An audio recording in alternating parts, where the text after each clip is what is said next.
안녕하세요. 오늘도 사연살롱을 찾아주셔서 감사합니다. 참 비참했어요.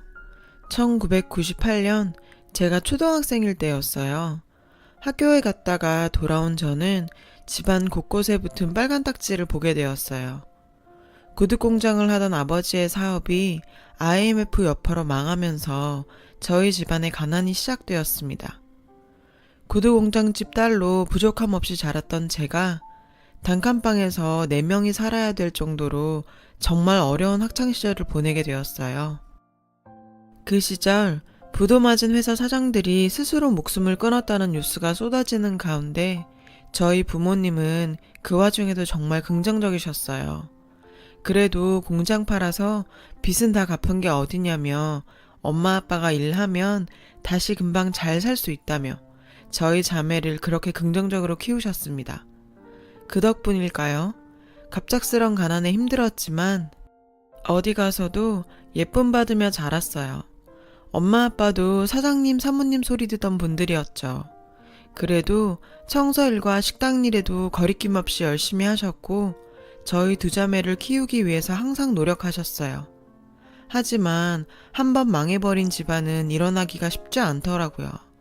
부모님께서 열심히 일하셨지만 작은 집 하나 구하는 것도 쉽지 않았던 터라 저를 대학까지 보내는 건 정말 생각도 못할 일이었어요.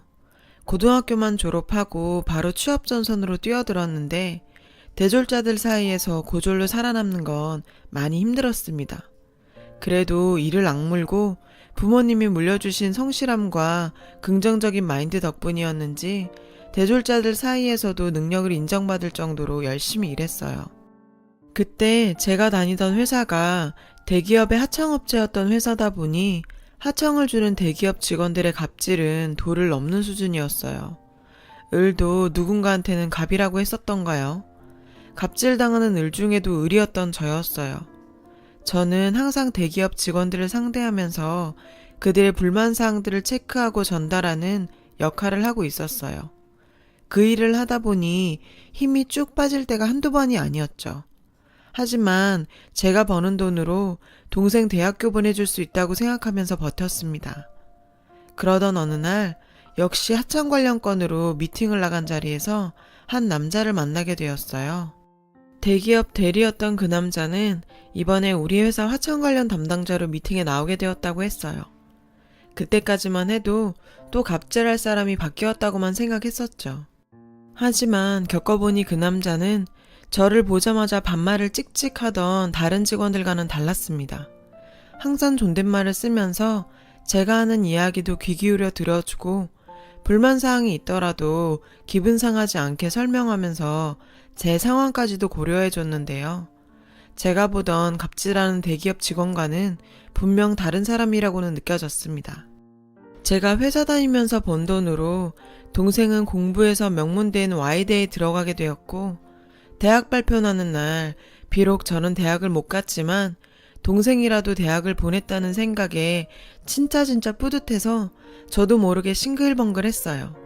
그 통에 다른 직원들이 이상하게 쳐다볼 정도였어요.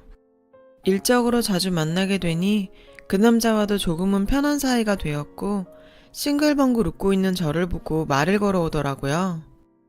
규리씨, 뭐 좋은 일 있어요? 아까부터 계속 웃고 있던데. 아니에요. 그냥 동생이 대학에 합격했다고 해서 기분이 좋아서요. 와, 잘 됐네요. 혹시 어디 대학교에 갔는지 물어봐도 돼요? Y대요. 제 동생이 공부를 잘했거든요. 저는 대학 못 갔더라도 동생이라도 대학 보낼 수 있어서 다행이네요. Y대 갔어요? 제 후배네요. 동생분하고 같이 언제 밥 한 끼 해요. 대리님이 저랑 왜요? 그렇죠. 뜬금없는 밥 먹자는 제안에 너무 당황한 나머지 민망할 정도로 거절을 해버렸고 그저 의례적으로 하는 이야기인 줄만 알았습니다. 그렇게 시간이 흘러 저도 담당 부서가 바뀌면서 그 사람을 만날 기회가 없어졌죠. 그렇게 잊혀갈 때쯤 그에게 연락이 왔어요. 규리씨, 저예요. 이재훈 대리. 누구라고요? 이 대리님? 이 대리님이 왜? 갑자기 전화가 온 그는 회사 근처라며 저녁이라도 먹지 않겠느냐고 물었어요. 사실 그의 저런 친절은 기분 좋은 관심이기도 했지만 저에게는 약간 불편한 부분이었어요. 솔직히 와이대 나온 대기업 다니는 그 남자가 나 같은 고졸에 중소기업 다니는 사람한테 자꾸 왜 밥을 먹자고 하는지 이해할 수가 없었거든요. 계속 거절하는 건 예의가 아니다 싶어서 약속 장소에 나갔고 그 남자는 그날따라 수트를 빼입고 저를 기다리고 있었어요. 저는 그에게 솔직한 제 마음을 얘기했어요. 이 대리님, 사실 이렇게 나오긴 했지만 왜 저한테 밥을 먹자고 하는지 이해가 잘 안 가서요. 규리씨, 눈치 빠르다더니 완전 눈치 꽝이신데요? 왜 제가 밥을 먹자고 했겠어요? 제가 규리씨한테 관심이 있으니 이렇게 연락한 거 아니겠어요? 생각지도 못한 그의 말에 저는 어리둥절할 수밖에 없었는데, 네, 맞습니다. 항상 살기 바쁘다 보니 연애할 시간 한 번 없었고 이런 썸조차 타본 적 없었어요. 그 남자가 보내는 신호를 전혀 받지 못했던 건데요. 그 사람은 제가 일하면서 참 힘든 상황에서도 항상 웃으면서 일하는 모습이 마음에 들었다네요. 몇 번이나 저에게 신호를 보냈지만 그때마다 저의 매몰찬 모습에 참다 이렇게 말하는 거라더군요. 그런데 정말 이렇게까지 모르고 있을 거라고는 생각도 못했다며 웃었어요. 그렇게 몇 번을 더 만난 후 저의 첫 연애는 시작되었어요. 그는 제 동생도 후배라며 불러내서 밥 사주고 용돈도 지어주며 제 가족들도 잘 챙겼습니다. 만나면 만날수록 진국이라고 느껴질 만큼 강자에게 강하고 약자에게 약한 멋진 남자였고 연애하면서 한 번도 서운함 느끼지 않게 저를 배려해주는 남자였어요. 그렇게 1년 연애하고 결혼 약속을 했는데 행복했던 연애와 달리 결혼 승낙부터 현실의 벽에 막혔어요. 아무것도 해줄 수 없는 가난한 집안에 고졸, 중소기업에 다니는 제가 그 남자의 집에 눈에 찰 리가 없었죠. 특히 시어머니께서는 어떻게 공부시켜서 대기업까지 보냈는데 고졸을 만날 수 있냐며 격렬하게 반대하셨어요. 저도 물론 이해합니다. 제 처지에 이런 남자를 만난다는 거 자체가 말도 안 된다는 걸요. 아무리 긍정적인 저지만 이 상황에서 시부모님들의 승낙을 바란다는 건 어렵다고 생각했어요. 하지만 시아버지께서는 사람이 중요하지 학벌이 뭐가 중요하냐며 남편 의견에 힘을 실어주셨고 6개월간 설득한 끝에 결혼 승낙을 받아낼 수 있었어요. 사랑하는 사람과 결혼을 하게 되었지만 시부모님 모시고 함께 사는 인연은 정말 생지옥이었어요. 시어머니는 남편과 시아버지 앞에서는 상냥한 시어머니였지만 저와 따로 있을 때는 그야말로 악마 같은 모습을 보이셨죠. 얘야, 너 이리 와봐. 이거 언제 빨았니? 넌 도대체 생각이 있니 없니? 결혼할 때 아무것도 못 해왔으면 집안일이라도 잘해야지. 너 꼴랑 얼마 번다고 그걸로 네 가족 생활비 주고 네 동생 학비 대고 있니? 그럴 거면 결혼은 왜 했어? 시어머니는 제가 어지간히도 못마땅하신지 남편과 아버지만 없으면 악담을 해대셨고 정말 억울하고 할 말도 많았지만 제가 더 잘하면 시어머니도 바뀌지 않을까 하고 퇴근 후에 집안일로 제 나름으로 최선을 다해서 했어요. 하지만 시어머님은 잘 변하지 않으셨죠. 결혼 1년쯤 흘렀을 때 저희 부부에게도 축복이 찾아왔어요. 배가 불러오자 남편은 본인이 제 동생 졸업할 때까지는 지원하겠다며 회사를 그만두는 게 어떠냐는 제안을 받아들여 집에서 출산 준비를 했습니다. 저는 아이를 가지면 시어머니도 조금은 달라질 거라고 생각했어요. 시어머니께서는 본인의 손주를 임신하고 있는 저를 여전히 업신여기며 괴롭혔어요. 배불러 온다는 핑계로 일 안 하려는 거 봐라. 내 아들 월급에서 네 동생 학비 나간다면서. 넌 내 아들한테 들러붙어서 기생하려고 결혼했니? 배가 불러오면서 예민해진 탓일까요? 평소 같으면 한 귀로 흘려버릴 이야기에 순간 울컥해서 어머님께 대들었는데요. 어머님, 제가 그만둔 게 아니라 재훈 씨가 그러길 원해서 그만둔 거잖아요. 아무리 그래도 제가 기생충도 아니고 기생한다니요.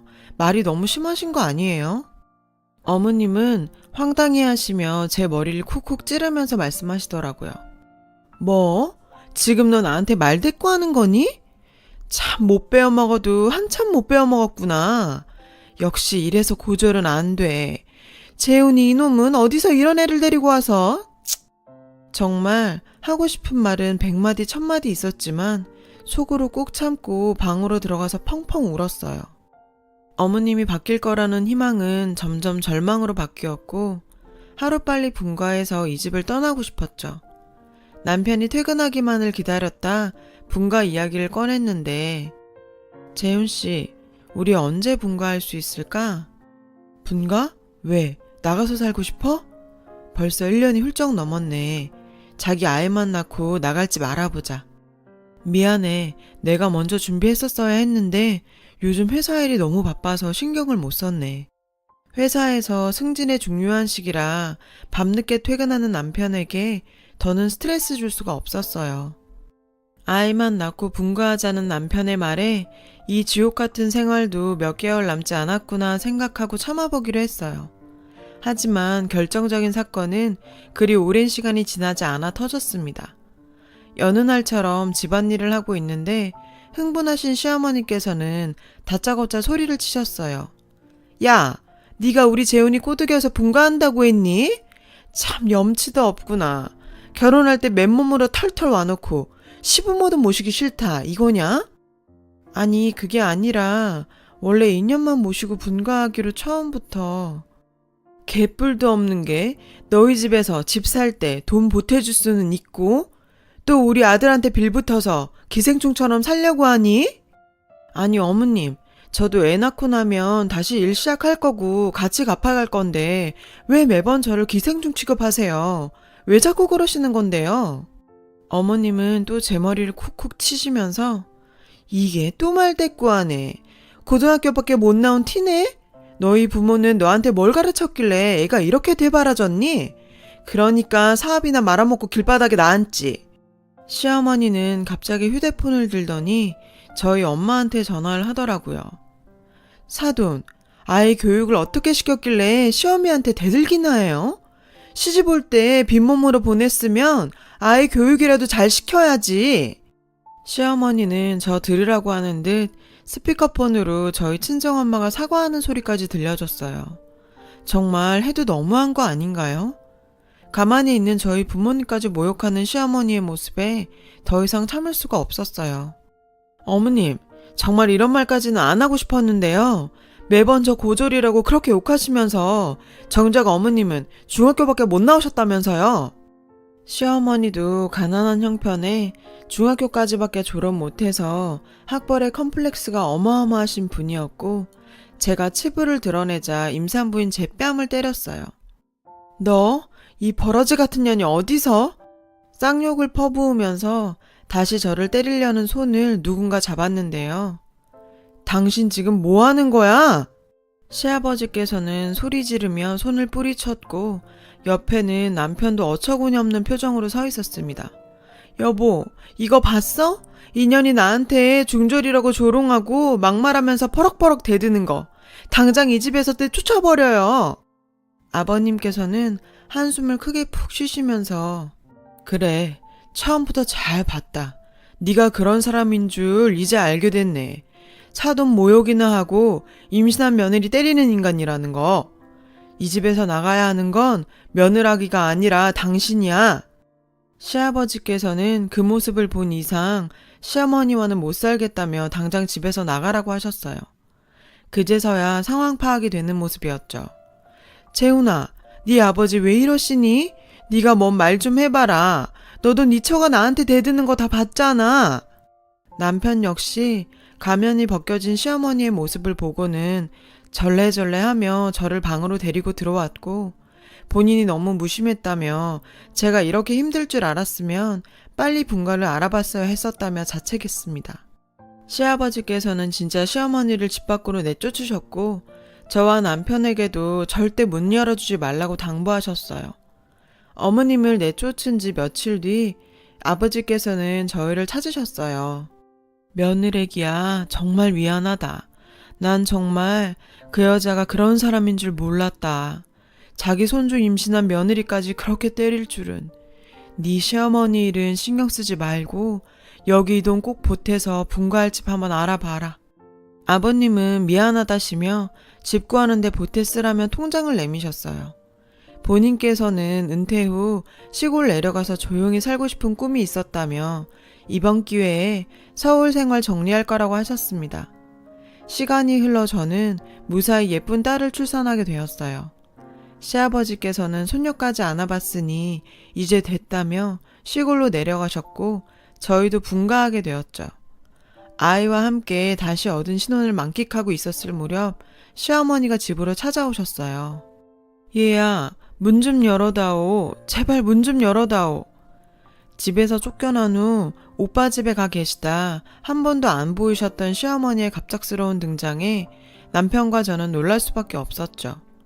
몇 달 만에 다시 본 시어머니는 악마같이 저를 괴롭히던 표독한 그 모습이 아닌 그저 흰머리 희끗희끗한 힘없는 60대 중년일 뿐이었어요. 재훈아, 네 아빠 좀 어떻게 설득해다오. 너희 아빠가 나랑 이혼하잔다. 나 네 아빠 없으면 아무것도 없는 거 알잖니. 나 앞으로 어떻게 살아가니? 애기야, 내가 이렇게 무릎 꿇고 사과하마. 한 번만 내가 사돈한테도 찾아가서 무릎 꿇고 사과하고 왔다. 제 앞에서 무릎 꿇고 한 번만 시아버지를 설득해달라는 그 힘 빠진 시어머니의 모습에 내가 겨우 저런 사람한테 2년간 그렇게 심한 고초를 당했다고 생각하니 너무 어이가 없었어요. 저기 어머님, 저 때리실 때는 이런 생각 안 해보셨죠? 어떻게 임신한 며느리를 그렇게 때릴 생각을 하셨을까요? 폭행죄로 고소하려는 거 남편 보고 꼭 참은 줄이나 아세요. 더 이상 여기서 이러지 마시고 나가세요. 2년간의 쌓인 울분을 모두 푼 건 아니었지만 항상 시어머니 앞에 서면 위축되던 제가 속마음을 내뱉고 나니 마음이 한결 시원해지는 것 같았어요. 남편은 어머님의 그런 모습에 안타까운 듯 했지만 제 편에 서줬어요. 시아버지와 이혼 문제는 우리가 관여할 문제가 아니라 아버지와 풀어야 할 문제라며 더는 이렇게 찾아오지 말라며 단호하게 말하더라고요. 참 다사다난한 2년간 시집살이였는데요. 이런 고난이 있어서인지 요즘의 행복이 더 소중하게 느껴지는 거 아닌가 싶습니다. 시아버지께서는 밤마다 영상통화할 만큼 손녀 바보가 되셨어요. 소진이 보고 싶을 때는 냉큼 오셔서 보고 가시곤 합니다. 시어머니와 시아버지는 지금 같이 살고 계세요. 어머님과 말씀 많이 나누시고 다시는 안 그러겠다고 하셨나 봐요. 오랜 부부의 연을 제가 끊을 수는 없죠. 그리고 시아버지 현명하신 분이니까 잘 결정하셨을 거라 생각합니다. 저희 세 식구와 시어머니는 아직 만나고 있진 않아요. 남편과 저도 언젠가는 자연스럽게 뵙게 되겠죠. 시간이 약인 그것까지는 맞고 싶지는 않네요. 가난은 죄가 아니에요. 그걸 비난하는 사람 마음이 더 가난한 거죠. 저는 오늘도 누구에게나 똑같이 주어진 하루를 더 열심히 행복하게 살아보려고요. 제 사연 들어주신 모든 분들이 살고 계신 삶도 늘 행복하시고 마음도 풍요롭기를 바랍니다. 여러분, 사연 댓글에 응원과 현명한 조언 부탁드려요. 좋아요와 구독은 저에게 큰 힘이 됩니다. 오늘도 좋은 일 가득하세요.